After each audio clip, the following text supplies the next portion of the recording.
ఇదే కాదు రకరకాల సమాజ సేవలో నిరంతరం ఉండే వ్యక్తి. అటువంటి వ్యక్తి ఈ కార్యక్రమం రావడం అనేది మాకు చాలా ఆనందదాయకము. వారి యొక్క 4 మంచి మాటలు చెప్పాల్సిన కోసం. సార్, అందరికీ నమస్కారం. వేదిక మీద ఉన్నటువంటి పెద్దలు, వేదిక ముందు ఉన్నటువంటి పెద్దలు అందరికి కూడా శిరసు వంచి నమస్సు మాంజులు తెలియజేస్తున్నా. నిజంగా నేను మీ అందరిని కలుసుకోవడం అదృష్టంగా భావిస్తున్నా. ఎందుకంటే సమాజానికి మార్గదర్శనం చేసేది పార్లమెంట్ కాదు, పాఠశాల అని చెప్పి గట్టిగా నమ్మే వ్యక్తి ఉన్నాను.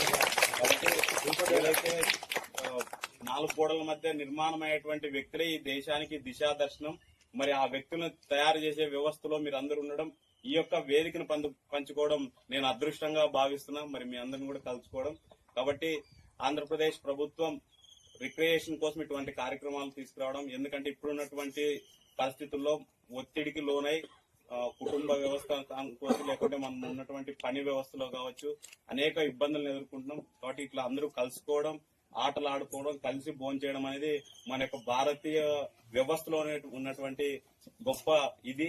కాబట్టి మిగతా అంతా కూడా కాంట్రాక్ట్ గా మిగతా దేశాలన్నీ చూస్తే గానీ మనం అంతా కూడా కలిసి ప్రకృతికి దగ్గరగా ఉండేటువంటి వ్యవస్థను మనం భారతీయులు మనం ఎప్పుడు నమ్ముతాం. కాబట్టి మీరు అందరూ మీకు చెప్పేటంత వాడిని కాకపోయినా మీరందరూ కూడా అన్ని కూడా స్పోర్టివ్నెస్ గా తీసుకొని అదే స్ఫూర్తితో పిల్లలకు కూడా జీవితంలో ఒడిదుడుకుల్ని స్పోర్టివ్ గా తీసుకునే దిశగా మీ అందరూ వారికి మార్గదర్శనం చేస్తారని చెప్పి మీ అందరూ కూడా మరొకసారి విజ్ఞప్తి చేస్తూ, నేను భోజన వ్యవస్థ అంటే రెగ్యులర్ గా మేము చేసే కార్యక్రమాల్లో భాగమే. కాబట్టి నేను ఇదే గొప్ప పనిగా నేనేం అనుకోవడం లేదు. కాబట్టి మీ అందరి ఆశీర్వాదం మా మీద ఉండాలని చెప్పి, మీ అందరి యొక్క ఆశీర్వాదంతో సమాజానికి ఇంకా మంచి చేయాలనే ఒక కాన్సెప్ట్ తోటి ముందుకెళ్తామని చెప్పి విజ్ఞప్తి చేస్తున్నా. జై హింద్, జై భారత్.